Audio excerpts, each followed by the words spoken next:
যিবোৰ সন্তানে বিলাসিতাৰ নাম লৈ মাক দেউতাকবোৰক অকলে অকলে মৰিবলৈ পেলাই থৈ যাব পাৰে, অনৰ্থক ঝামেলা বুলি নামাকৰণ কৰি বৃদ্ধাশ্ৰমত থৈ এটা মুক্ত জীৱন যাপনৰ হাবিয়াস কৰিব পাৰে, তেনে প্ৰত্যেকজন সন্তানৰ বিৰুদ্ধে এনে একোটা কেছ ৰুজু হোৱাটো দৰকাৰ। মাক দেউতাকৰ মৰম, চেনেহ, দুখ, কষ্ট এইবোৰ মূল্য আজিলৈকে ক'তো নিৰ্ধাৰণ হোৱা নাই। এটা সন্তান গৰ্ভস্থ হোৱাৰ পৰা ডক্তৰৰ ফিজ, হাস্পাতালৰ খৰচ, বেবী ফুড, খেলা বস্তু, বেমাৰৰ ঔষধ, ৩-৪ সাঁজকৈ খোৱা ভাত, স্কুল ফিজ, টিউচন ফিজ, কিতাপ, বহি, কলমৰ খৰচ, বাছ অটকে ধৰি ডাঙৰ হোৱালৈকে যত যিমান খৰচ হয় সেইখিনিহে বিচাৰিছো মই তোৰ পৰা। মাক দেউতাকৰ মৰম, চেনেহ, দুখ, কষ্ট এইবোৰ মূল্য আজিলৈকে ক'তো নিৰ্ধাৰণ হোৱা নাই। গতিকে মই অনুমান কৰি কিছুমান হিচাপ ধৰি দিছো। এতিয়া কৰোঁতে বিবেচনা কৰি চাব সেই হিচাপবোৰ বেছি হৈছে নে কম হৈছে। টকা পইচাৰে যিহেতু তহঁতে মাৰ বাপেৰক জুখিবলৈ চেষ্টা কৰ, গতিকে আমি সন্তানক টকা পইচাৰে জুখি চোৱাত আপত্তি কিহৰ? যিবোৰ সন্তানে বিলাসিতাৰ নাম লৈ মাক দেউতাকবোৰক অকলে অকলে মৰিবলৈ পেলাই থৈ যাব পাৰে, অনৰ্থক ঝামেলা বুলি নামাকৰণ কৰি বৃদ্ধাশ্ৰমত থৈ এটা মুক্ত জীৱন যাপনৰ হাবিয়াস কৰিব পাৰে, তেনে প্ৰত্যেকজন সন্তানৰ বিৰুদ্ধে এনে একোটা কেছ ৰুজু হোৱাটো দৰকাৰ। যদি এয়াই আধুনিকতা হয়, যদি এয়াই শিক্ষিত নতুন প্ৰজন্মৰ আধুনিক চিন্তা হয়, তেন্তে সন্তানক লৈ দেখা মাক দেউতাকৰ আশা, সপোন, মৰম, চেনেহ, আদৰ, বিশ্বাসবোৰৰো এটা মাৰ্কেট ভেলু নিৰ্ধাৰণ হোৱা উচিত, যাতে সময়ত সন্তানবোৰৰ পৰা মাক দেউতাকবোৰেও সেইবোৰ আদায় কৰিব পাৰে। তই মোক টকা পইচা দিবলৈ আহিব, সন্তানে যেনেকৈ উত্তৰাধিকাৰ দাবী কৰে, তেনেকৈ মাক দেউতাকবোৰেও সন্তানৰ পৰা ত্যাগ আৰু স্নেহৰ মূল্য আদায়ৰ অধিকাৰ দাবী কৰিব পাৰে। দাবী কৰাটো উচিত।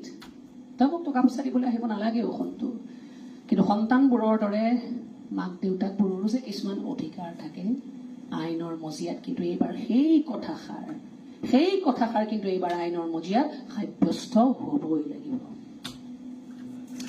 কলেজবোৰলৈ আহিলে, মহাবিদ্যালয় বা বিদ্যালয় বা স্কুল যেনেকুৱা ধৰণৰ শিক্ষানুষ্ঠানবোৰলৈ আমাক মতা যায়, তেতিয়া আমি আহি খুব নষ্টালজিক অনুভৱ কৰা যায়। আৰু ক'ৰবাত এটা সময়ৰ পৰিক্ৰমাত যিখিনি অভিজ্ঞতা, সীমিত অভিজ্ঞতা আমি আৰ্জন কৰিছোঁ, সেই অভিজ্ঞতাখিনিয়ে অলপ হ'লেও কিবা কিবি দুআষাৰ যদি ল'ৰা ছোৱালীখিনিলে ঠেলিব পাৰোঁ, যদি সেই দুআষাৰ কথাই তেওঁলোকক অকণমান অনুপ্ৰাণিত কৰে, তেতিয়া মোৰ কাৰণে সেইটোৱে সফলতা বুলি মই ভাবোঁ। উপদেশ নিদিওঁ, কাৰণ উপদেশ আজিকালি কোনেও নুশুনে, অভিজ্ঞতাৰ কথাহে কওঁ। অভিজ্ঞতাৰ পৰাহে মানুহে শিকে। আৰু এতিয়াৰ যিটো সময়, এই সময়খিনি ইমান ক্ৰুচিয়েল আমাৰ কাৰণে, ইমান জটিল আমাৰ কাৰণে। সেই জটিল সময়ত আমি নিজক কেনেকৈ ঠিকে ৰাখোঁ, সেইটো বৰ ডাঙৰ প্ৰশ্ন আমাৰ কাৰণে। আৰু সেই প্ৰশ্নটোৰ উত্তৰ সদায় আনৰ অভিজ্ঞতাবোৰ মাজত সোমাই থাকে। যেতিয়া মানুহৰ বিভিন্ন ধৰণৰ অভিজ্ঞতা হয়, সেই অভিজ্ঞতাৰ পৰা মানুহে শিকে। মই সদায় এটা কথাই কওঁ যে মানুহে ভাল বেয়া চব অভিজ্ঞতা কৰিব লাগে। আমি যদি কওঁ কাৰোবাক যে এইটো ভাল দেই আমাৰ কাৰণে, এইটো বেয়া তোমাৰ কাৰণে, মানি ল'মনে আমি বাৰু? যেতিয়ালৈকে আমি নিজে উজুতি নাখাওঁ, যেতিয়া ক'ব যে এইখিনি খলাব মই ৰাস্তাতে শিল আছে, অলপ লাহে লাহে খোজকাঢ়িবা, যেতিয়ালৈকে আমি উজুতি খাই আঙুলি এটা নিচিঙিব, নখটো নিচিঙিব, তেতিয়ালৈকে আমি গম নাপাওঁ কিন্তু সেইটো যে আমাৰ কাৰণে লাহে লাহে যোৱা ৰাস্তা। যেতিয়া আমি উজুতি খাম, দ্বিতীয়বাৰ কিন্তু আমি সদায় কাৰণে সচেষ্ট হ'ম, গোটেই জীৱনৰ কাৰণে এটা অভিজ্ঞতা আমাৰ কাৰণে ৰৈ যাব। সেইকাৰণেই, কাৰণ এই যুৱ প্ৰজন্মখিনি হৈছে আমাৰ অনাগত ভৱিষ্যত, আমাৰ অনাগত ভৱিষ্যতৰো ভৱিষ্যত নহয়। কাৰণ তোমালোকে গৈ পেলাই আকৌ বেলেগ এটা নতুন প্ৰজন্মক শিকাব লাগিব। তোমালোকে যিখিনি শিকি যাবা সেইখিনিয়ে গৈ পেলাই অনাগত প্ৰজন্মক আকৌ ঠেলিবাগে নহয়। গতিকে এইখিনি সময়ত যদি এই প্ৰজন্মখিনিয়ে সবল নহয়, তেতিয়াহ'লে কিন্তু আমাৰ দূৰ দিগন্তলৈ আমি যদি চাওঁ, একেবাৰে ঠুনুকা এটা মানৱ জাতিক আমি দেখা পাম। সেইকাৰণে আমি যিমান নিজক সবল কৰি ৰাখিব পাৰোঁ, সেই সবলতাৰ ক্ষেত্ৰত কিন্তু আটাইতকৈ গুৰুত্বপূৰ্ণ কথাটো হৈছে মানসিক শক্তি, মানসিক হেল্থ, স্বাস্থ্য। শৰীৰটো বেয়া হ'লে ডক্তৰ চক্তৰ চব আছে নহয়, মনটো বেয়া হ'লেও ডক্তৰ আছে আজিকালি, কিন্তু মনটো ভালকৈ ৰখাটো বৰ ডাঙৰ কথা আমাৰ কাৰণে। সচৰাচৰ আমাৰ মনটোৱে বেমাৰী হয় প্ৰতিটো মুহূৰ্তত, শৰীৰটোতকৈ মনটো বেমাৰী হয় প্ৰথমতে।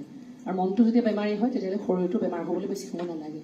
গতিকে মনটোক কেনেকৈ আমি সবল কৰি ৰাখোঁ, সেইটোৱে আমাৰ কাৰণে বৰ ডাঙৰ শক্তি। আৰু মনটোক সবল কৰি ৰাখিলে এই বৃত্তি হিচাপে অকল অভিনয় নহয়, যিকোনো বস্তুৱেই আমাৰ কাৰণে সম্ভৱ। অসম্ভৱ বোলা শব্দটো আমাৰ পৃথিৱীত ডিক্সনেৰীত আমাৰ নাথাকিবই। আমি সচৰাচৰ আজিকালি পাহৰি যাওঁ। এতিয়া ফাগুন মাহ চলি আছে ন, ফাগুন মাহৰ এই বতাহ যে মাৰে, সেইদিনাখন যে পথালি পাহাৰৰ ছেকেণ্ড নেট মোৰ মৰমৰ দিনাখন যে একদম ধুমলি কুঁৱলী হৈছিলে বতৰটো, ভাল লাগিছিলে বাৰু। কাৰ ভাল লাগিছিলে? মোৰ কিন্তু সাংঘাতিক ভাল লাগিছিলে। এইটো দুখ লাগিছিলে যে নাটকখনৰ কাৰণে সমস্যা হ'ব, কিন্তু প্ৰকৃতিপ্ৰেমী হিচাপে কিন্তু মোৰ সাংঘাতিক ভাল লাগিছিলে। প্ৰকৃতিৰ বিভিন্ন ৰূপ। এই বতাহ যেতিয়া মাৰে, ফাগুনৰ বতাহ এচাক খাই বৰ ভাল লাগে, শেৱালি ফুলৰ গুণবোৰ লৈ ভাল লাগে। এই যে ভাল লগা কথাবোৰ কৈছোঁ, এই ভাল লগা কথাবোৰে তোমালোকক মানুহ কৰি ৰাখিব। এই ভাল লগা কথাবোৰে তোমালোকক নিগেটিভিটিৰ পৰা আঁতৰাই ৰাখিব। এই ভাল লগা কথাবোৰে নিগেটিভিটিৰ পৰা আঁতৰাই ৰাখি তোমালোকক জীৱনত সবল হৈ আগবাঢ়ি যোৱাত সহায় কৰিব। সেইকাৰণে এইখিনি কথা ক'লোঁ।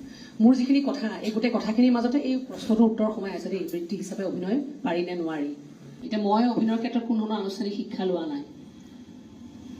অভিনয়টো বা শিল্প যিকোনো এটা সৃষ্টিশীল মানুহৰ অনুভৱৰ কথা। যেতিয়া মানুহৰ অনুভৱ থাকে আৰু সেই অনুভৱবোৰ পাবৰ কাৰণেও কিন্তু আমি প্ৰকৃতিৰ লগত থাকিব লাগিব। প্ৰকৃতিয়ে আমাক অনুভৱশীলতাটো শিকায়। যিমান আমি প্ৰকৃতিৰ মাজত থাকিম, সিমান আমি নিজক বুজিবলৈ চেষ্টা কৰিম, নিজৰ আমাৰ ইমোশ্যনবোৰৰ লগত আমি খেলিবলৈ চেষ্টা কৰিম, আমি নিজক উদ্ভাৱন কৰিবলৈ চেষ্টা কৰিম। আৰু তেতিয়াই এই অভিনয় শিল্প যিকোনো বস্তু আমাৰ কাৰণে সহজ হৈ যায়।